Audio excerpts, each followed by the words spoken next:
Hey guys, it's Scott, and welcome back to Spin Magazine's Lip Service. My next guest is a global superstar with streaming figures in the billions. Welcoming to the show, LP. Thanks, man. How are you? I'm good. How are you? Good. We had a great conversation before. We didn't want to Yeah. ruin everything, so we decided we were talking about Yeah. my last name, which is Oh. probably for all of you who don't know, maybe 100 years ago, my last name was really like Lip Shits, but that's not a name that anyone wants. I like how So- you're saying it probably was. Well, Lip because I Shits. think it was, but I haven't really confirmed that for my I mean, family. it's really funny. It's like, I mean, it could be. And the fact that your name, your initials are LP, but that That's there's right. also someone else with those same initials, right? We were talking Oh about no, that? just a ELP. ELP, Well, right? Correct. El Producto. Right. Yeah, and yeah. When did you decide actually on the name LP, right? When I was was it? working at a restaurant in New York, and there was another Laura, and then I remember like. I don't know, when I was at camp when I was a kid or something, one of the kids called me LP all the time, and I loved it at the time, but I never thought about it, you know. And then I was like, oh, maybe call me LP. And then my band started calling me LP, and then when I started on like solo stuff, I just, you know, and it was impossible to Google forever, you know, like Yeah. every fucking thing besides me came up, and now I come up, but That's yeah. true, because in doing some reach for the show, I when I research artists, I'm like, interview with LP, and I'm like, this is not, everything is coming up that's not you. And I'm like, okay, here we Yeah. go. But I found it, so it's all good. yeah. But welcome to the show. I want to Thanks. talk a lot about, actually, your new record is great. Churches thanks, is man. Thank your you. sixth record, right? Yes, yeah. And how you grew up. I think you grew up on Long Island, which I did too, so we have Oh, a lot in nice. common. Yeah, I Brooklyn originally, and then moved to Long Island, and then upstate a little bit, and then Manhattan. What part of Long Island? Because I'm from the Uh, mean streets of the five towns, if you know Oh that yeah, area. Huntington. Okay. Yeah, but yeah, You want to leave the Long Island behind and just focus on Manhattan. yeah, right? yeah. I don't. Let's not talk about Long Island, shall we? Yeah. And you've been in LA, what now, 10 years, LP? Yeah, I have. Yeah, I love it here. I didn't know you could live here. Yeah, I mean, it's hard. To be honest, when you're a New Yorker, I find there's only so many places to walk around here. You Yeah. have like 5 streets to walk on, and it doesn't have the same energy of New York. I need to be in New York like once a Yeah. month just to feel that Really? energy. I had that energy up to my fucking ears, so Right. I'm good. You You're know what I over mean? that Like, energy. Yeah, that energy also. I think that like everything really started to click for me out here. You know, because I don't know. I just like the space or something makes me more creative. I felt a little like I feel like New York. I didn't even look up half the time. You know, but I mean, I wouldn't trade like living there or like coming from there. You know, because it's like it instilled a lot of things in me that I don't think I'd have if I grew up here. Well, let's you know? talk about that. So, but you grew up in New York, and Yeah. so was your family into music? Was your mom was a singer, I believe, My right? mom sang opera and studied opera, but you know, it wasn't like she didn't do it professionally. She like the last thing she did was like sing at Carnegie Hall Mm. with her group or whatever. Well, and, that's a pretty good accomplishment. yeah, it's pretty cool. Yeah. And then and then she just stopped and whatever. But yeah, she was. I guess that's where the musicality came from. And were you always into music growing up? Was it a thing for you? Yeah, but sports more, to be honest with you. I Okay. didn't like. I sang. Like when I sang, people were like, "Oh shit, are you singing right now?" Even my mother was just like, "What the hell is that?" Like turned down the radio and was like, looked back. I was like, "Is that you?" And I was like, "Yeah." And that gave me some confidence. And then I started singing like out in school. And and then went into like school plays and shit like that, and then but it was never a thought. My father was like drilling it into our heads to be doctors and lawyers, whatever the fuck, you know. It's And, interesting, and I remember I was listening to something you were talking about. I mean, your parents, my parents too, they never really validated, especially my own stuff, like music as a career.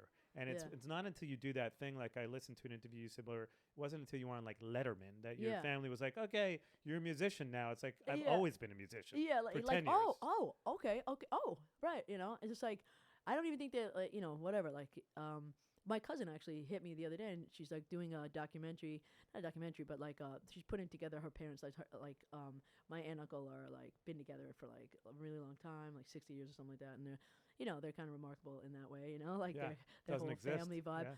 But so she's like, I want to know what what just like some of the accomplishments. Do you have any gold records or and I had like a shit ton. But yeah, I was like, I'll send you a list. You're like, I've written for artists like Rihanna. Yeah. Have you heard of her? Yeah, it's like yeah, so I'm actually gonna get my manager to make that list, and I'll send it, and I'll feel good about myself. but it's pretty funny to go like, cause I don't think like even like my family's so Italian, you know what I mean? And I don't even think I've told them like, because I don't know when I tell them. I have like, I don't know. I think I have like 7 top 10s in Italy in the last like 4 years or something like that. And like our name is really known there, you know. But I don't think they know that. That's funny. And I don't really want to tell them. Well, but were they supportive of you growing up with music?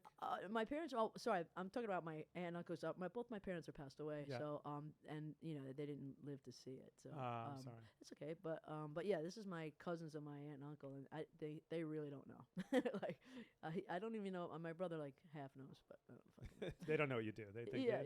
something with music. We don't know. Yeah. But so growing up, you know, your role models were people like who were David Bowie, Tracy Chapman. Oh, hell yeah. You know, I mean, I really like kicked into like mainstream, I guess, with like I liked all classic shit, but then like Nirvana and Jeff Buckley and Green Day and like shit like that was really like kind of the like real life stuff, like, you know, that was inspiring me to like really go for it, you know. But because I feel like the legend people were like just like I can't even wrap my head around that whole scenario, you know, like even watching that Beatles documentary has been like, wow. By the way, for me, the greatest movie this past year. I was mesmerized by that documentary. Yeah. I've had so many conversations with people about that movie just because the process of like writing songs with the Beatles, you never thought you'd get to see that. Yeah. And I was it's like, a little sometimes though, I will say, like watching paint dry, because I like fucking, that's like, you know, it's just like you session. do that. It's you like do normal right. session. And I'm like, it's with the Beatles. Yeah. Obviously, it's insane, but like, I'm like, yeah. But I always thought, maybe, you know, incorrectly, I always thought it was more Lennon's band. But in watching that movie, it seemed to me it was more McCartney's band. Yeah, you know what's weird? Like, I feel like did John pay someone to make him look like the nicer guy? Like, or something? He just like he just seemed like he was like, okay, sure. I think that was more their experimental heroin phase that he was in. So I feel like maybe he took more of a back seat during that when that record was getting done, because I always, like you said, I always also envisioned that it, you know, I hadn't heard that he was the nicest guy. So when you watch that movie, he seems like and George is just like, you know, like he's just rambling on and on. Like, you could tell he's like the youngest, you know. Yeah. I feel like it was like somebody must have been like, can you shut the fuck up? You know, just stop. You know, like he's just like talking the whole time. And also though, I was like kind of confused because I'm like, I feel like they're all writing together, like, but then there's like these songs are like just Lennon McCartney, like, you know, I guess they're their idea that they're working out, but it's also like, let me write the song in 30 seconds yesterday, or The Long and Winding Road. I'm like, you just wrote The Long and Winding Road in like 10 seconds. Like, it's crazy. Let me see. Get back to where you once belong. You know, I'm like, okay. It's amazing. Sure. And by the way, how great was Glenn Johns? The greatest character I've seen in any movie ever. It was very cool. He was like the real life Austin Powers. Totally. But take me back anyway. So let's talk about it again. You grew up in New York, and when did you first know that music was sort of a path that you wanted to go down as opposed to sports? I guess like you know, late teenage kind of years, you know, like I was just like, you know, that's like in Manhattan, like kind of like, let's go for it, you know, like I didn't know what to do, so I just like started playing, you know. And like, had you been playing guitar at that point? No, I wasn't. I started playing like a few years after that, like a couple of years after, and it was kind of hard because I wish I learned to sing and play at the same time, you know. Yeah. And it was always like, you know, I had like my first like bandmate was like, the guitar players are always like, don't want the singer to play because then like, you know, they'll be obsolete or whatever, you know. Who knows? I don't know. It just was it was hard. I had to push myself a lot to like to keep playing, you know.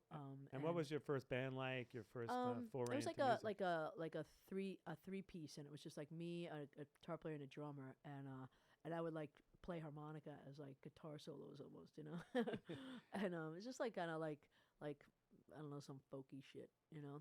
I mean, my first record in 2001 was like very like Americana or something, you know. Like I think I just didn't, I truly didn't know where to begin, because I didn't, you know, I really didn't grow up in a musical family. I didn't like, I wasn't like, you know, that versed in anything but like old shit, you know. So I wasn't like, I really didn't know where to begin. I just knew I could sing, you know. That was it. But essentially around 91 in New York was the time the Strokes were happening, and the 2001. 2001. Sorry, getting my timeline all fucked up here. But your first record, like you said, was more Americana. Yeah. So was that a conscious? Were you into Tom Petty? Were you into? I was. Oh yeah, yeah. I singer-songwriters? mean, I just like I kind of like I just like followed this like this bluesy thing. I just like I don't know, like I liked it at the time, you know. But I had like I think I didn't know that I could write pop songs or something. Because your real love is pop, right? At the end of the day. Yeah. Well, that's a thing, and I think it's also because of the way I looked and stuff like that. I was like, I'm not gonna be a pop. What are you gonna be, fucking Britney Spears? You know, like, like so. Right. I was like, kind of, you know, and when record guys would look at me, they'd be like, yeah, and I don't know what am I looking at? What am I doing? You know, and so and I could feel it, you know, and then I don't know. I had this guy that kept hounding me about what was I doing with my life. His name was like Marvin Howell, and he was like a dance manager, like a dance producer manager. And he was just like persistent, and like for like 6 years, he was like, "What are you doing with your life?" I'm like, "Marvin, I'm fucking touring. I'm just like indie stuff, you know what I mean?" Yeah. And by 2005, I was like, you know, really spinning my wheels, you know, and just like touring a bunch.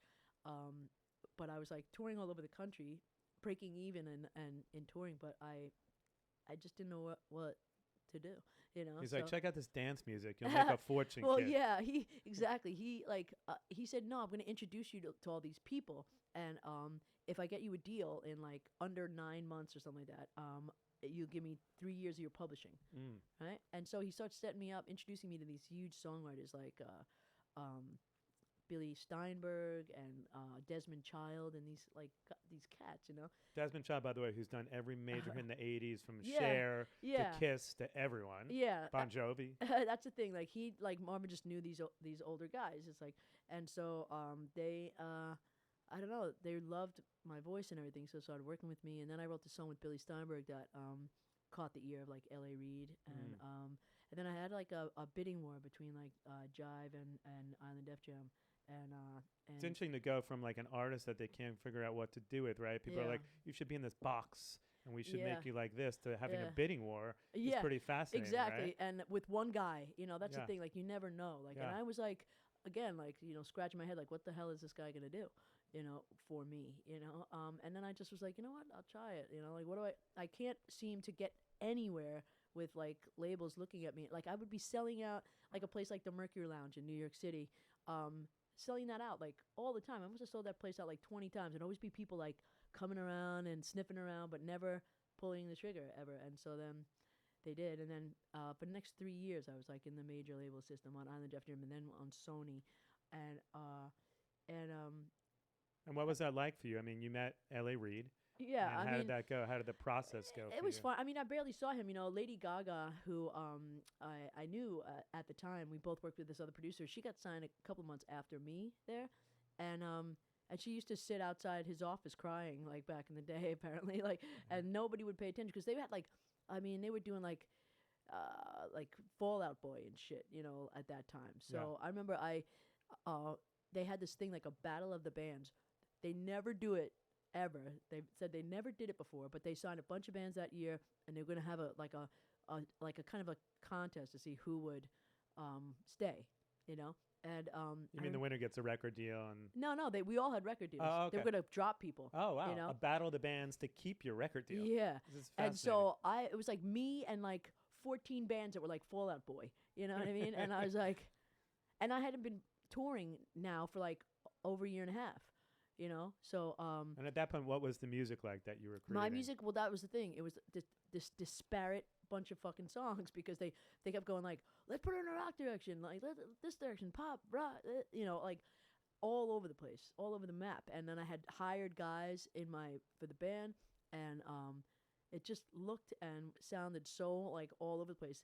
And I don't know. I mean, it still sounded good, but there was no there. Like now that I know what a cohesive sound and like kind of presentation, or not presentation, but like just like a thing, you know. A vibe.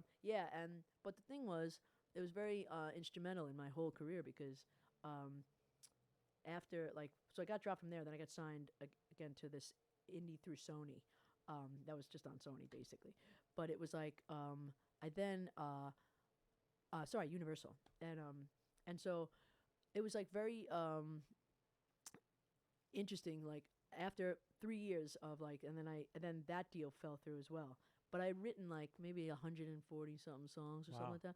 And because at the same time you were actually like you were doing the songwriting thing as well as performing as a solo artist, no, right? I wasn't writing for other people though. I was just writing for myself in those years. But I wrote so many songs. I just realized I like could be prolific, like, because before that I would write, whatever, 13, 15 songs a year, I think, and like put them all on a record. You know what I mean? I'd be like, yeah, I'm great. I didn't really, think to like write that many songs, you know. But then this was almost like songwriting school or some shit, like, but with the biggest names there are, like Desmond Child and like Red Holly One, Knight right? and Red One and all, actually no, Red One hadn't started yet, sorry.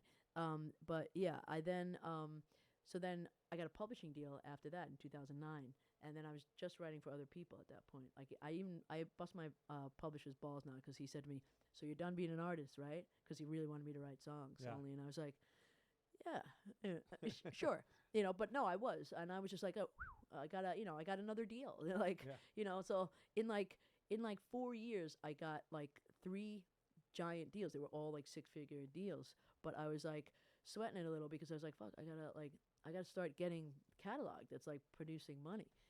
So that's when I really went into high gear as far as writing, and I was like trying to write for every single genre I could, because I don't want to be some like pop rock like dummy that they call once in a while. So I wanted to make sure I was like in all the things, and especially wanted to get like in some more like what they called the urban music at that time. Right.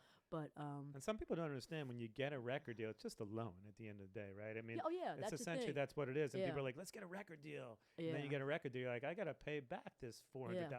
I got a great story about the Payback thing. Yeah, let's talk about it. Hold on.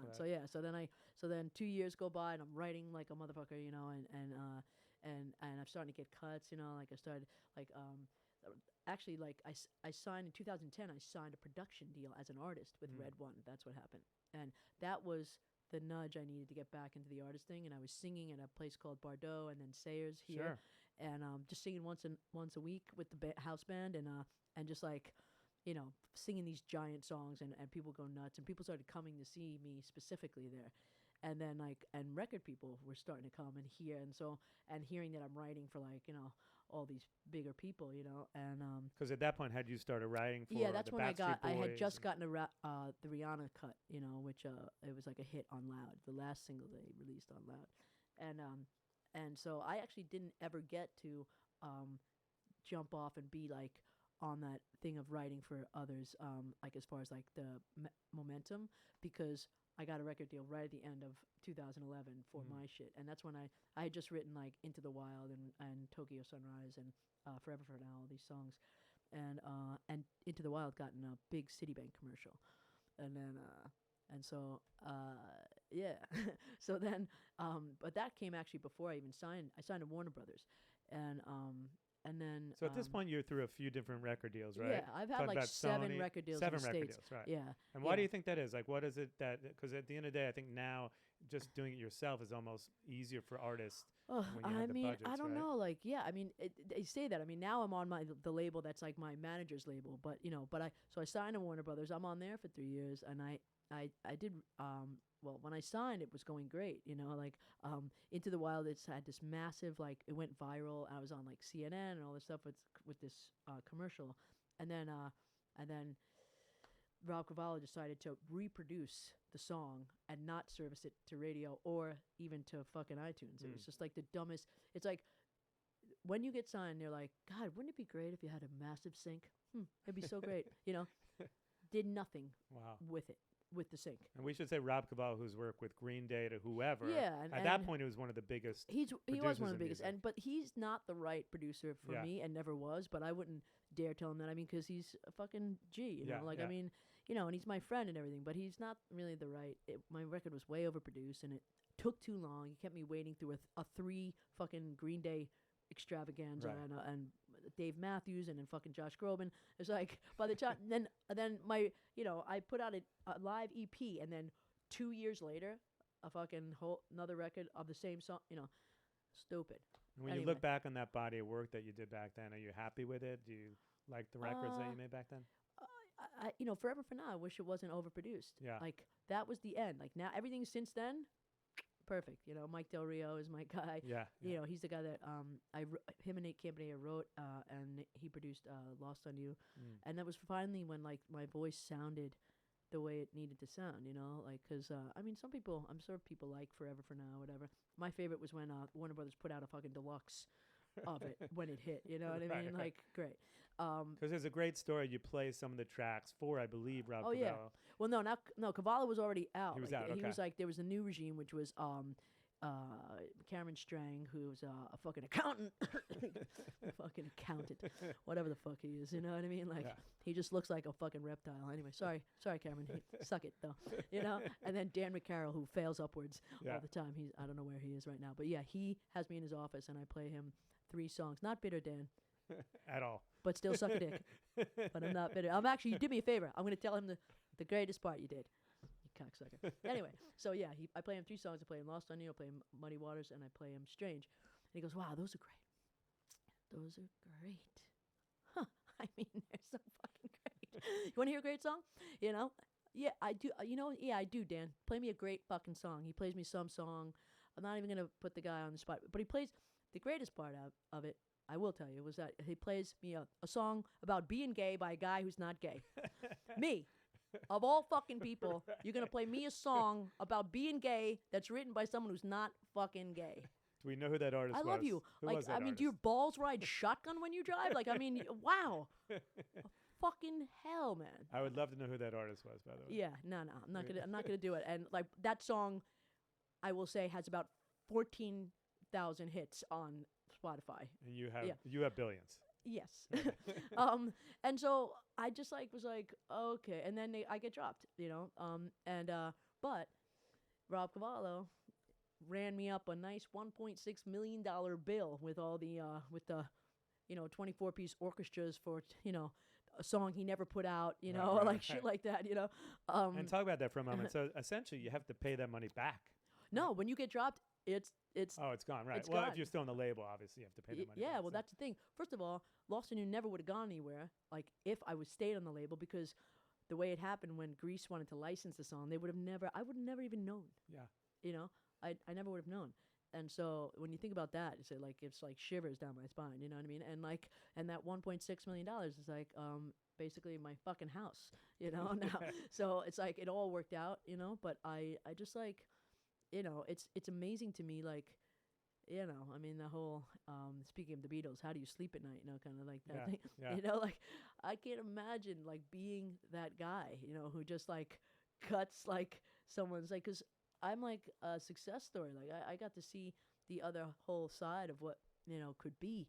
Like it's insane. But I think of other poor people that have like gone through it on the bad side of it, where they never got got anything again, and or whatever. That a great song is sitting on their fucking computer, and that breaks it's a my lesson, heart. some perseverance at the end of the day. Well, that's right? the thing, and I like to tell the story not out of like bitterness, look what I did, but out of like inspiration for somebody who's like, like some douche on the other side of a desk is going to be like, yeah, I don't get it, fuck it, yeah, like, and meanwhile back the ranch, so I think like everybody should, and that doesn't mean you go around hawking that same fucking song everywhere if no one's biting, Sure. but don't listen, to people. Don't listen.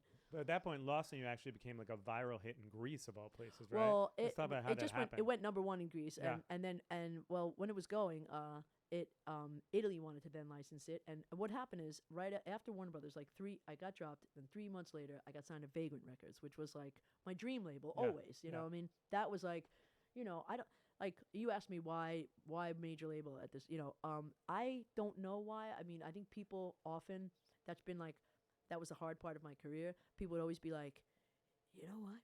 You could be like that. Like, and then I was like, well, how about the in-between fucking shit? Like, we just work on the in-between and not get so carried away with this, I mean, and so Vagrant was like, yeah, man, that's dope, and I got signed by them.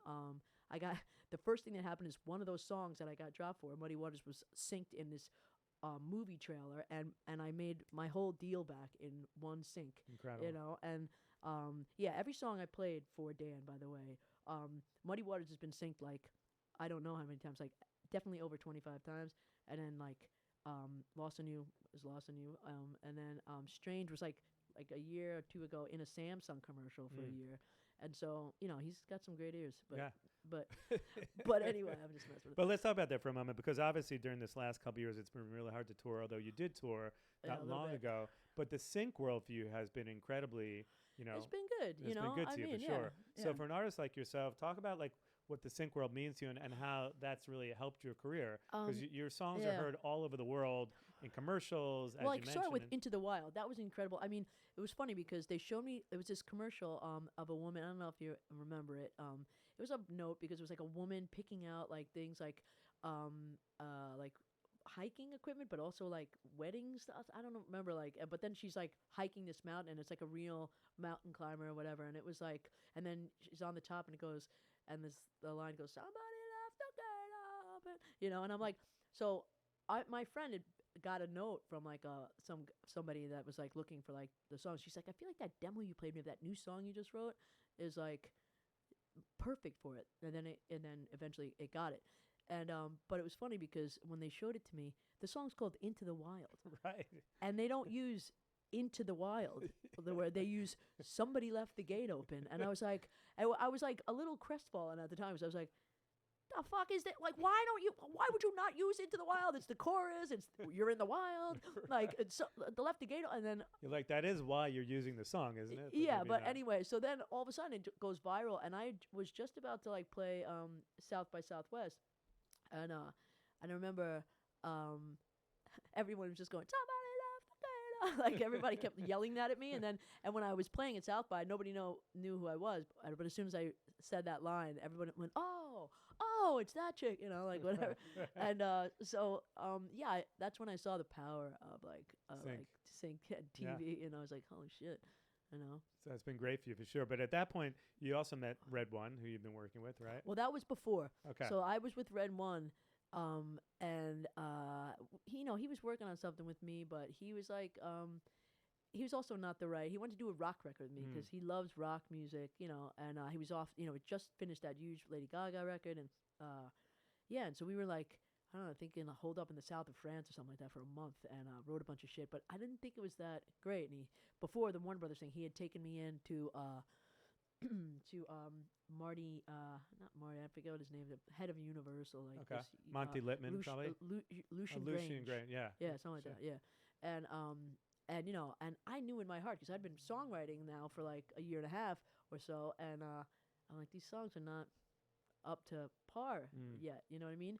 And like, you know, and Red would go in there and bang his fist, be like, yeah, and I'm like, all that fist pumping in the world is not going to make these songs better. I'm sorry. I mean, right. I wrote them with you, but like, they're not good enough, you know, and so I knew it in my heart. But then all of a sudden, I started writing, like when I wrote Into the Wild. I think when I wrote Into the Wild, I was like, officially in my head, I was like, oh shit, this is me. This is my sound that I've been looking for my whole life, basically. And do you find it more gratifying to be writing songs for the likes of, who we mentioned, Christina Aguilera and the Backstreet Boys and Rihanna, or do you find it more gratifying to be the solo artist that you are? No, it's definitely more gratifying to be a solo artist. Yeah. I mean, that stuff is great, and but it's really hard, you know. Like you got to rack up some serious fucking songs. To like, you know, like Nate Campany, one of my partners, is like, I mean, he's a genius at it, you know. I mean, like, I've never seen anybody get that many cuts that I knew that well. But he's like, he really goes for it, and it's like a real profession, hardcore, you know what I mean? You get like, I'm much more of a like an asshole, undisciplined, like I'm an artist for sure, you know what I mean? But I was just like, fuck it, you know, they're paying me money to like, you know, irony of ironies, I'm writing now for other people. Like I couldn't write myself into anything, but I can write for like, I like, again, like me and Dan, we're failing up. But when you hear an artist like Rihanna do one of your songs that you wrote, Cheers, right? It's got to be so gratifying. Oh, it was cool. That was dope. Like I thought she would, because I sang the demo, and I always sing the demo when I write these songs usually. But I thought like she was gonna change it all up. Yeah. But it was the same. She added some of her like dope little runs, you know, like you know, oh yeah, like she like that, you know. but like other than that, it was exactly how I did. I'm even still in it, like in the background. But yeah, I thought that was really. I was like kind of like, oh my god. I mean, when the first one had ever got Cup was the Backstreet Boys one. What was that like for you? Tell me that process. That how that went well, down. I was writing that for me. That was it's called "Love Will Keep You Up All Night," and I wrote that song for myself. And I was like, oh, okay, like that's how it goes. Like they just take a song. Yeah. Oh shit. Yeah, I didn't know. I mean, that's the thing about this, business. I mean, I'm sure it's like that for everyone, but and I've seen it from many different sides. That's what's like interesting, Yeah. So I mean, I think like people don't really understand the actual journey, like, and all, like, I don't think they understand. Most people don't. It's like my family, like, they don't understand that how many people try to do this. Yeah. They really don't. I don't think it really registers to not just that, to people at large. They just think like, when you're a star, you're a star. I'm like, I wrote with so many fucking people, like kids, whatever, all these different people, that you were convinced. Everybody was convinced to give us a star. Yeah, yeah. Even the kid was acting like a star. Yeah. Already. I'm like, you should wait on that. Hold tight 1 second, because like, just because you got a feature in England like last month, like, don't get ahead of you. Then you never fucking hear this person again ever. And it's like it's rough out there. And so to get anywhere, it's just like pretty insane. But I think like and all the different things that could happen with a song are so, like Cheers. That was supposed to be the first single released from the album for Rihanna. And I was like, oh wow, cool, And then 50 and then people get involved. And then it was the sixth. Wow. And it was funny because every other song, and it did well. It went like double platinum and all this stuff. But like every song on that record was given like pretty much 2 months at radio. Cheers was only like 1 month because the next song that came by was We Found Love, which was from her next album, and no one saw that coming. And so you never know, like, Sure. You could be like the first single, or you could be, and thank God it's a single at all, but it's a nail biter, you know what I mean? I never even think about what's going to happen because like you don't know. Did you get to meet her? I didn't. No. It's funny, the process, right? You turn in a song, somebody records it, then you're just seeing them perform it live. But you don't actually get to work with the artist sometimes, too. No, right? I mean, Billy Steinberg tells me this really sad story one time about how he couldn't even get tickets to the Madonna concert. Meanwhile, because he wrote like a virgin, right? And the fucking tour is called the Virgin Tour. He can't even get tickets. And then she barely said hi to him. Like, she didn't really want to meet him. You know what I mean? Like, and it was just like, it's like, yo, really? Wow. Like, no. And, It's almost like when you play a show, like I know that you're playing, you're supposed to be playing the Greek coming up. If, things go, we'll have to see where it goes in the direction of the surge and the coronavirus, but hopefully that'll bite your tongue, man. I mean, people are already playing the Greek. I better fucking be playing You'll be playing that. But I got the pleasure of a couple years ago playing the Hollywood Bowl, and they were like, you get no tickets. And so I had to actually buy my parents tickets to see me perform. And I think they sat all the way up, like on the grass seats. And I'm like, it's my parents. Like, can't I put them somewhere, like in a box seat? And did Courtney get tickets though? I mean, I'm sure Courtney got some tickets, but I got no. As the drummer, you get like maybe a ticket or no tickets, right? So I got nothing. So I did. I always tell people, I'm like, they're like, how many tickets? I'm like, don't even ask me for tickets. I'm buying my parents tickets, Yeah. And that was probably the greatest day of my life. So I'm like, at least a ticket to invite a friend or. But yeah, that's how it is. It's crazy. Yeah, it's like everyone thinks like you're just like you get whatever you want. Yeah, it never works like that. But let's talk about your sixth record, Churches, which came out just a month ago. It's funny because you started releasing singles about 6 months ago. Like we were talking about. I think you might even be on like the fifth single now at this point, right? I think almost the sixth. Yeah. Because the record came out, I believe, December 3rd. So it's only been out technically for a month now, but let's talk about the new single and the record. And actually, the name of the record, Churches, came about because you had this aha moment when you walked into a church and talk about it for a moment. I mean, I named it Churches because I was pretty sure the song Churches that's on it wouldn't be a single. So I was like, I wanted to bring attention to it. It was I was in St. Petersburg or something like that, and had been doing. It was before I was actually had hits in Russia, which now I've had a bunch of hits in Russia, and I wasn't playing. I was playing private shows for people, and the irony of that was that the Blavatniks, Len and Alex Blavatnik, who own Warner Brothers. Yeah, I met him. Alex, I was one of his favorite bands. So I played his birthday party in New York. Amazing. And so all these Russian billionaires were there, and then some Russian guy saw me, and I played his Christmas and New Year's Eve party. Oh wow. And then the third, I did another show for him, just a random show, and then another Russian dude saw me, and he hired me for another 3 different gigs. And this is all in the year when like Warner Brothers is like basically shitting the bed, and then I'm also dropped, and like so it's like I wasn't touring much, and it was like really needed money, and I was so like grateful for that, like and it was like a lucky thing. I think Alex didn't know he was doing me a favor, like a solid like that, know. But so the gig would go like you'd fly in, you'd do the show the next day, sightsee the next day, and then fly back. So it was quick, but you had this sightseeing thing. So I went in.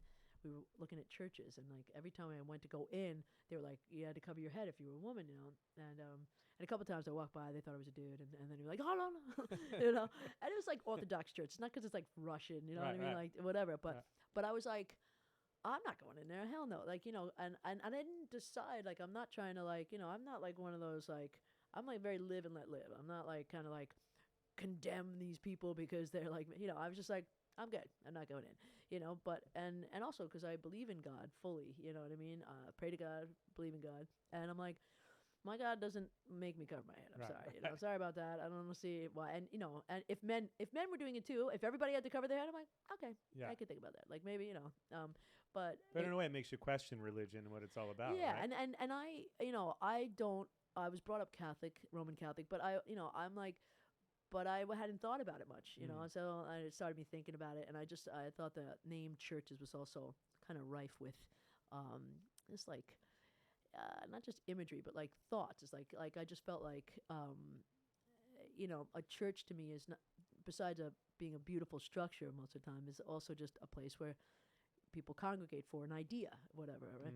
So I just like I don't know, I just felt like the kind of thing to name the record, and I'm glad I did. It's a great record, by the way, and there's a lot of songs on the record that remind a lot about love and heartache, and there seems to be a theme, my specialty, reoccurring theme there for sure. And I think there's even some songs inspired by the pandemic.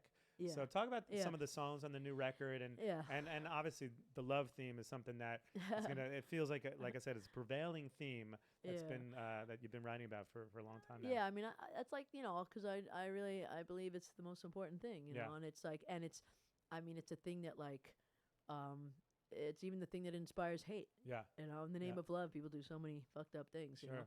But One Last Time was a song that kind of had a journey as far as like. It was like started in Greece in like the summer of 2019. I was on tour, and then we stopped. Me and Mike stopped. I had to stay in Europe for like a week because I had another gig at the end, and it was worth it. And so we started writing in Athens, and then we started that song, and we had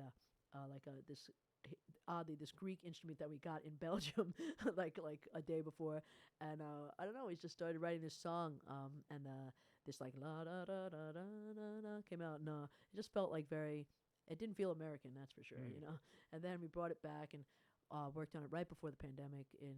Had another session in Mexico, and then finished it like after the pandemic started, and I had no idea it was going to be kind of a song about like enjoy those last moments, like any moment that you have with it.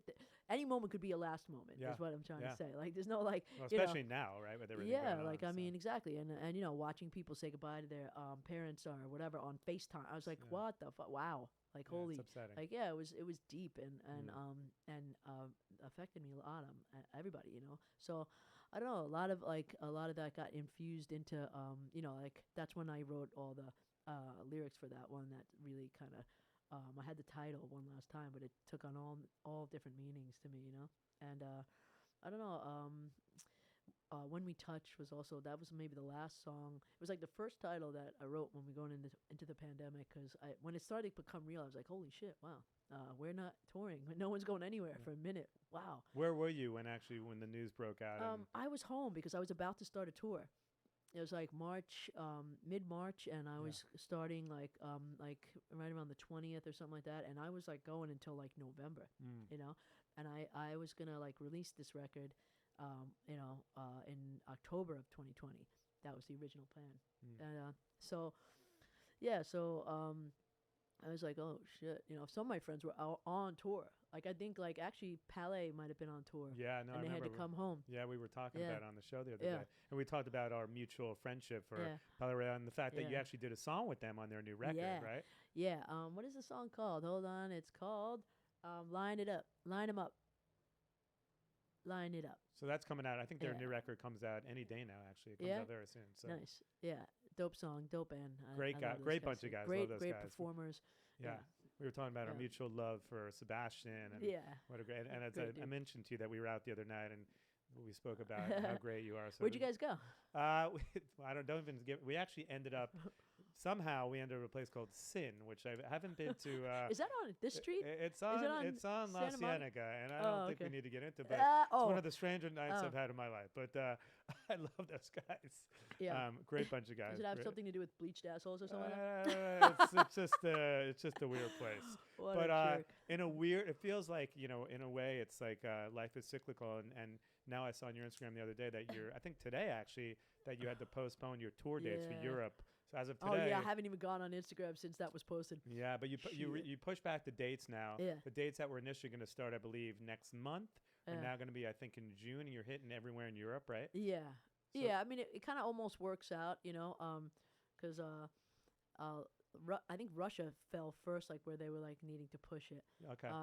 And then we were gonna. I don't know. It was like everybody pushed. You know what I mean? Yeah. Like William Morris, my agent, was like everybody, pushing. And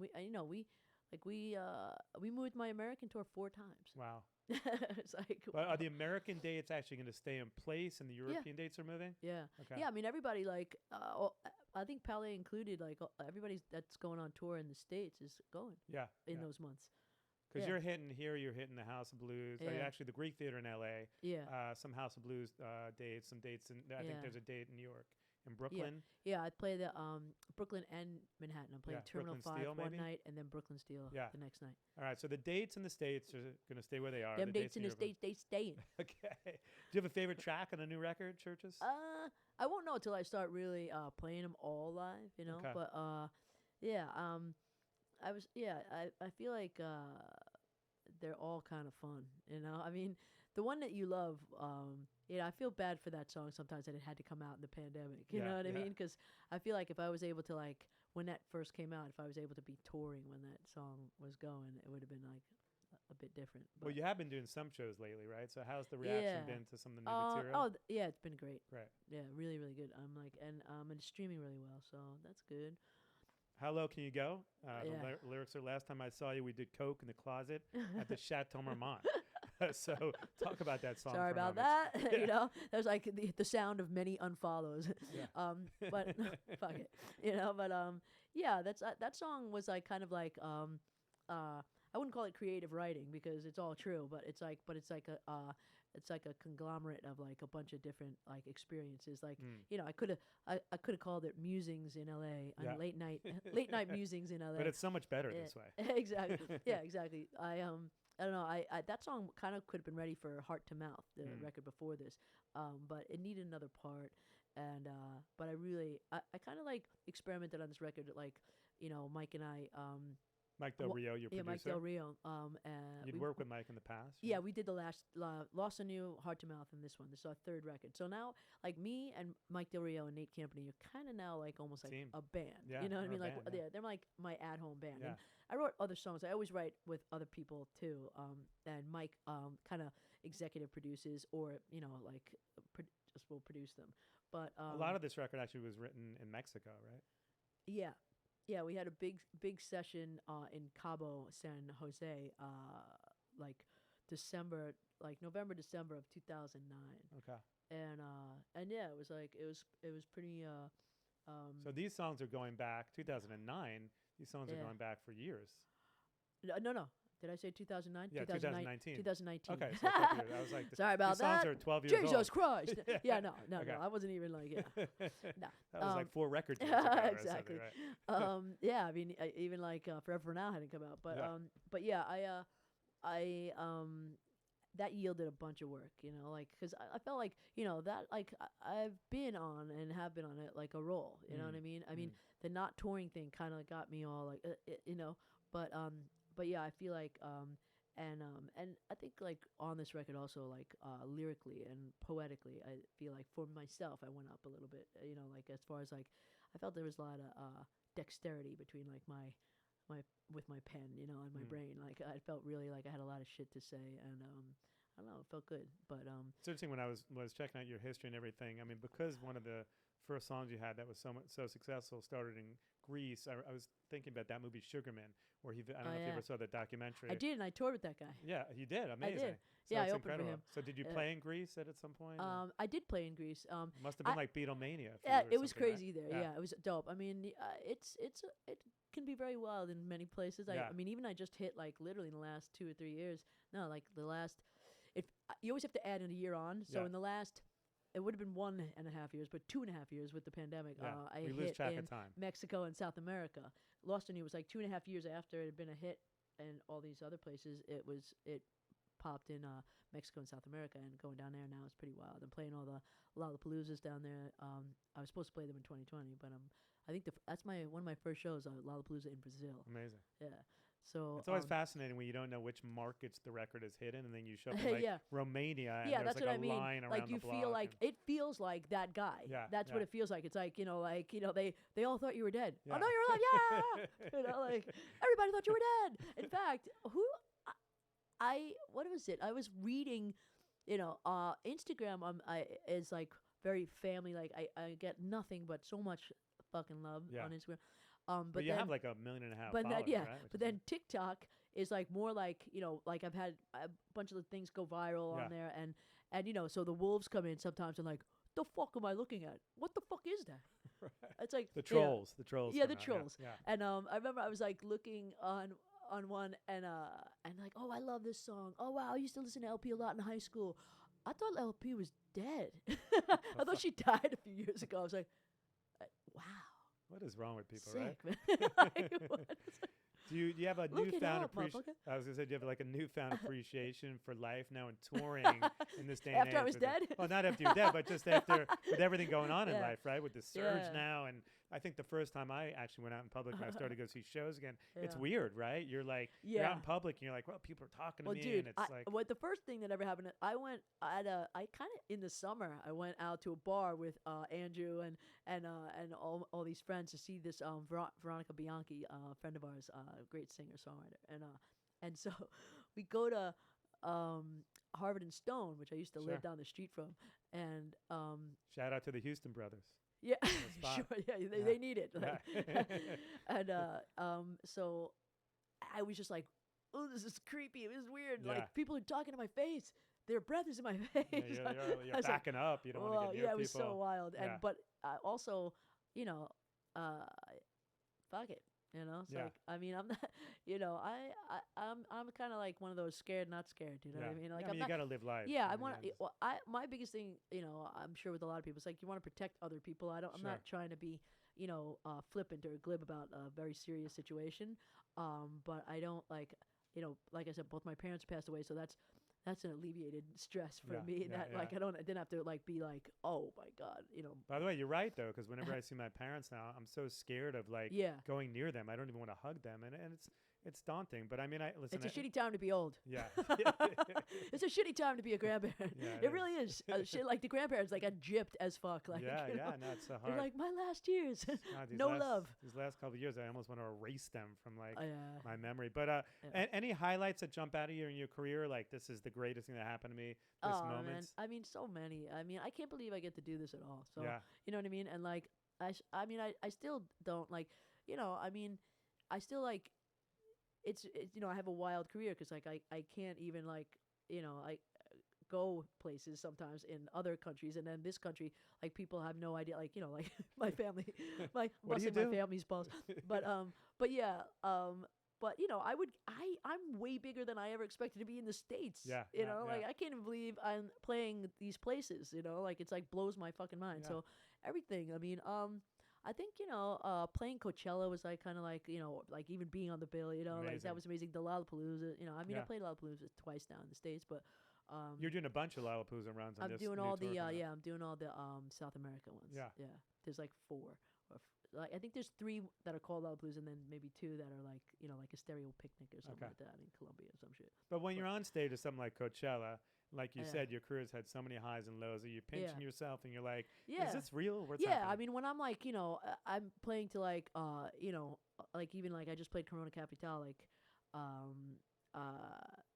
there's like I don't know, like 40,000 people were there or something like that. Incredible. But it was like, and then like same like when I first played there, I think that was a mind blowing. I played at that was when I first started to hit in Mexico and South America, and I played Viva Latino, this festival that not many American bands really play, and it was like one of those moments that like I'd seen other people experience, but I had never experienced it, like where everybody was like, I mean, the fucking crowd. I had to go to Russia that night to leave for a tour there, and so I played an earlier slot, and I think it was like a slightly smaller stage, and it was like a 5,000 person tent, and there was like 10,000 people in it, and it was like nuts, Wow, and I amazing. remember, and like every photographer was like in the pit, and it was like very I was like, wow. It was like definitely one of those like highlights where you're like, the fuck is happening? I can't believe it. Like you go like all that whole slog was worth it. Yeah, and the crowds in Latin America are incredible. By the way, they're the they best. love music Yeah. and they love rock and roll. Yeah. And any more plans for this album? I mean, you've done what, like 5 videos, 6 videos at this point? Yeah, I for mean, the we're gonna record? release more singles. Probably, I mean, I don't know what I'm gonna do. I'm gonna put out an deluxe of it, like like mid next year, or just put out a new EP or some shit. But yeah, no, I'm gonna like. I haven't toured it yet, so Yeah. so I'm like very. I think it's gonna be a piece of work.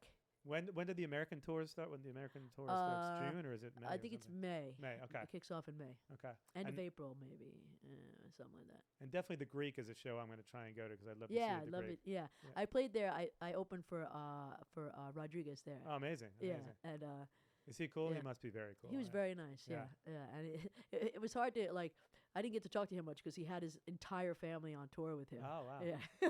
There's my 75 cousins. That Yeah, are, well, that was the thing, you Yeah. know. I mean, it breaks your heart, you know. It's like Yeah. it was like a celebration. Like, here's this guy. I mean, and I mean, he's like this guy that was like working manual labor and almost like homeless in a sense. yeah, right? but also an activist and someone that like really like he did a lot of like stuff for his community and everything, and he was really like, For those of you who haven't seen the movie, like you Yeah. said, he's doing manual labor. Yeah. He's living in the States, and Yeah. his record somehow gets released in, what is it, like Chile or well, something? Or no, South Africa. no, South his Africa. his record was in South Africa in the 70s. Yeah, But there was a rumor that he died. right. And So it became like Elvis. In yeah, South so it was like America. so everybody was like sharing this record, Yeah. putting this record around. It was like a record that like everybody had, like everybody of a certain age group had this record. Yeah. It was like a dope ass record, and they all thought he was. I don't want to laugh. And then at and that. then if you haven't But, seen like, the movie, he goes to Yeah. South Africa and he's Yeah. like as big as Elvis. Yeah, he's Yeah. gigantic, Yeah. and then and his songs are dope, like and then he had no idea, Yeah, like incredible story. yeah, it's insane. Amazing. So I definitely want to come out. For those of you who've not heard LP, make sure you pick up the new record, Churches. Check out the tour coming up. Yeah, Billions of fans, can't be wrong. Billions of streams. a billion of streams, everyone. That's And funny. I'm really excited to see you on tour. Definitely great hanging with you. I'm so Yeah, glad we you got to too, do this in Scott. Thanks. person, by the way. Yeah, So I know. Follow LP on social media. Yeah. Check out the new record, Churches. It's out now. It came out December 3rd. This is a great hang, by the way. You're Yeah, great, and thank I'm you. excited Thanks, to see you. What a voice. Incredible. Oh, thank you. So, thank you. Yeah, I like if I can remember how to sing anymore. And the date here at the Greek is what again? May 21st, I believe. May 21st. Talaya, anybody? May 21st. All right, well, I'll be there. May When 21st. does the American tour kick off? May 21st, the Greek. May 21st, the Greek. We will Yeah. all be at the Greek Theater in LA. Thank you for coming on, by And the then, way. April 14th? Ah, April 14th. April 14th, the tour kicks off. Yeah. Check out the new record, Churches, and thank you for coming on. You're great. Thank you, Scott. Appreciate Thanks, everybody. Awesome. Yeah.